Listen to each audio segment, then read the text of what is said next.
অধ্যক্ষ মহোদয়, মই ন্যাশনাল এডুকেশন পলিচিটোৰ ওপৰত তিনিটা কথা ক'ব খুজিছো, তাৰ পিছত মই সামৰণি মাৰিম।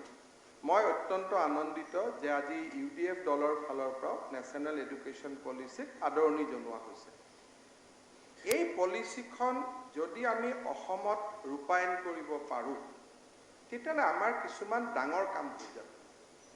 এই পলিচিখন মতে আজিৰ যি নাৰ্সাৰী আছে, আপাৰ কেজি, লোৱাৰ কেজি, ক্লাছ 1 and 2 এইখিনি বদলি ক্লাছ 5 হ'ব। মানে 1, 2, 3, 4, 5। আজি ইমান দিনে আমাৰ মনত এটা প্ৰশ্ন আছিলে যে দুখীয়া ল'ৰা ছোৱালীয়ে ক্ৰেছত যাব নোৱাৰে, অংগনবাদীত শিক্ষা নাপায়, গতিকে ইংৰাজী স্কুলত পঢ়া ল'ৰাবিলাক আগবাঢ়ি যায়, দুখীয়া ল'ৰা ছোৱালীবিলাকে বিগিনিঙতে 3 বছৰ পিছুৱাই থাকে। আজি আপোনালোকে চিন্তা কৰক যে যদি আপাৰ কেজি, লোৱাৰ কেজি, ক্লাছ 1 নাৰ্সাৰী, আপাৰ কেজি, লোৱাৰ কেজি 1, 2 এইখিনি মিলি ক্লাছ 5 লৈকে হ'ব। তাৰ মানে প্ৰাথমিক বিদ্যালয়ৰ জাগাত এটা প্ৰাক প্ৰাথমিক ষ্ট্ৰীম এটা ইন্ট্ৰডিউচ হ'ব। তাৰ মানে অসমত কিমান ডেকা ল'ৰা ছোৱালীয়ে নিযুক্তি পাব আপোনালোকে চিন্তা কৰক। 24,000 ৰেভিনিউ গাঁৱত আৰু যদি তাত 3টাকৈ চুবুৰী আছে বুলি আমি ধৰি লওঁ, 75,000 নতুন LP স্কুল, LP মানে প্ৰি প্ৰাইমেৰী স্কুল খোলাৰ আজি এটা প্ৰাক প্ৰাথমিক খোলাৰ এটা কনসেপ্ট আজি ন্যাশনাল এডুকেশন পলিচিত আহিলে। তাৰ মানে দুজনকৈ যদি আমি তাতে শিক্ষক পালো আৰু সেই শিক্ষকসকলে কি কৰিব যে কমলাক্ষ পুৰকায়স্থ ডাঙৰীয়াই ৰাতিপুৱা কৈছে যে ভাষা সকলো ভাষা সন্মান কৰিব লাগে। মই ভাল পাইছো নৰেন্দ্ৰ মোদীয়ে কোৱা কথা তেখেতে কৈছে। তেওঁ কৈছে সব কৰিম, বিজেপি নকৰিম। কিন্তু বিজেপিয়েটো কৰি আছে, মোদী ডাঙৰীয়া কোৱা কথাই তেখেতে কৈ আছে। দলটো বাদ দিয়ক, আদৰ্শটো এক থাকিব লাগে যে মোদী ডাঙৰীয়াই কৈছে সকলো ভাষা, কমলাক্ষ পুৰকায়স্থই কৈছে সকলো ভাষা। এতিয়া আমি সিদ্ধান্ত লৈছে মোদী ডাঙৰীয়াই যে ক্লাছ 5 লৈকে কোনেও ইংৰাজী মিডিয়ামত নপঢ়িব। সকলো ল'ৰা ছোৱালীয়ে নিজৰ নিজৰ ভাষাত পঢ়িব।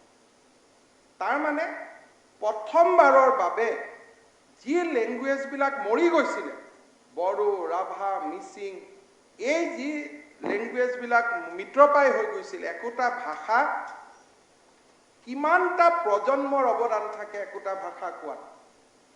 এতিয়া আমাৰ কি হ'ব যে এই প্ৰাক প্ৰাথমিক শিক্ষানুষ্ঠানবিলাকত অসমীয়া ল'ৰা ছোৱালীয়ে অসমীয়াত পঢ়িব, বেংগলী ল'ৰা ছোৱালীয়ে বেংগলীত পঢ়িব, বড়োৱে বড়োত পঢ়িব, ৰাভাই ৰাভাত পঢ়িব, গাৰোৱে গাৰোত পঢ়িব, আনকি হাজং জনগোষ্ঠীৰ লোকেও হাজঙত পঢ়িব।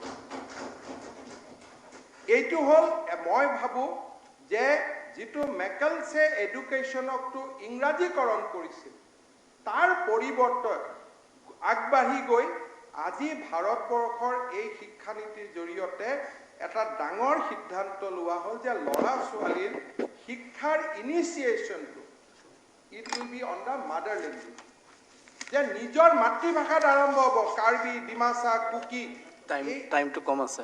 5 মিনিট 10 মিনিটত মই শেষ কৰিম। না আমি দুটাত যাব লাগে, কিন্তু মই 5 মিনিট বহাম কাৰণ যিহেতু দেৰি হৈছিল। গতিকে এইটো এটা মই ভাবো যে জাতীয় জীৱনলৈকে এইটো এটা ডাঙৰ বৰঙণি হ'ব। আমি ইতিমধ্যে টাস্ক ফ'ৰ্চ এখন নিৰ্মাণ কৰিছোঁ। ডিচেম্বৰৰ ভিতৰত আমি তাৰ ৰিকমেণ্ডেশ্যন আনিব খুজিছোঁ যাতে অহা বছৰ যোনেই যি দায়িত্বত নাহক কিয় 5টা বছৰ ন্যাশনাল এডুকেশ্যন পলিচিখন ইমপ্লিমেণ্টেশ্যন কৰাৰ কামত লাগি যায়। অসমৰ বহুত মানুহৰ যি কষ্ট আছিল যে মোৰ ভাষাটো হেৰাই গ'ল, কলা কৃষ্টি সংস্কৃতি হেৰুৱাই থৈ গ'ল, আজি তাক পুনৰ উদ্ধাৰৰ ক্ষেত্ৰত ন্যাশনাল এডুকেশ্যন পলিচি এটা বিশাল ভূমিকা গ্ৰহণ কৰিব। তাৰ পিছত 6, 7, 8 এই তিনিটা এটা ক্লাছ হ'ব আজিৰ ME স্কুলবিলাক। 9, 10, 11, 12 এতিয়া হায়াৰ ছেকেণ্ডাৰী আৰু হাই স্কুলবিলাক একেলগ হৈ যাব। গতিকে আমাৰ প্ৰত্যেকটো যি আপোনালোকে দাবী কৰি থাকে যে হায়াৰ ছেকেণ্ডাৰীবিলাক হাই স্কুলবিলাক হায়াৰ ছেকেণ্ডাৰী কৰক, অট'মেটিকেলি নেক্সট ইয়াৰ অসমৰ সব হাই স্কুল নিজে নিজে হায়াৰ ছেকেণ্ডাৰীলৈকে পৰিৱৰ্তন হ'ব। এটা কিমান ডাঙৰ চিন্তাধাৰা আপোনালোকে চিন্তা কৰক। আজিলৈকে ট্ৰাষ্ট আছিলে যে ক্লাছ 8 লৈকে 100% এনৰোলমেণ্ট যি থাকিব লাগে, কিন্তু আজি ৰাষ্ট্ৰীয় শিক্ষা নীতিত কৈছে যে আপ টু কলেজ 100% এনৰোলমেণ্ট থাকিব লাগে। তাৰমানে এতিয়া আমাৰ 17%, 100টা ল'ৰাই যদি মেট্ৰিক পাছ কৰে 17টা কলেজত যায়। ভাৰত চৰকাৰে কৈছে যে 100টা ল'ৰাই কলেজত যাব লাগিব।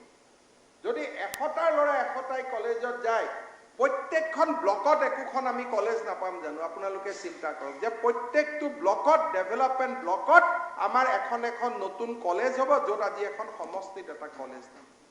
মইতো কেৰিকুলামলৈকে যোৱাই নাই, কিন্তু কেৰিকুলামলৈকে নোযোৱাকৈ আৰু নতুন শিক্ষা নীতিয়ে কি কৈছে যে বিজ্ঞান আৰু মেথছটো ইংৰাজীত হ'ব। অৰ্থাৎ আমাৰ যিটো কথা আছিলে যে অসমীয়া মিডিয়ামত পঢ়ালে আমি পিছ পৰি যাওঁ, কিহত পিছ পৰি যাওঁ? সায়েন্স আৰু মেথছতে আমি পিছ পৰি যাওঁ, বাকী সাবজেক্টটো জিঅ'গ্ৰাফি বা হিষ্ট্ৰী পঢ়িবৰ কাৰণেতো আমাক কোনোবা ইংৰাজী মিডিয়াম নালাগে। চ' নাও education institute will be hybrid, যে 3টা সাবজেক্ট আপুনি অসমীয়াত পঢ়িব, 2টা সাবজেক্ট আপুনি ইংৰাজী মিডিয়ামত পঢ়িব। এই হাইব্ৰিড হৈ যোৱাৰ লগে লগে ইংৰাজী মিডিয়াম আৰু অসমীয়া মিডিয়ামৰ পাৰ্থক্যটো নোহোৱা হ'ব। আৰু মই আজিৰ দিনটোত আপোনালোকক ক'ব খোজো যে 5টা বছৰ পিছত দেখিব যে অসমৰ চৰকাৰী স্কুলত 100% মানুহে অসমৰ চৰকাৰী স্কুলত পঢ়িব।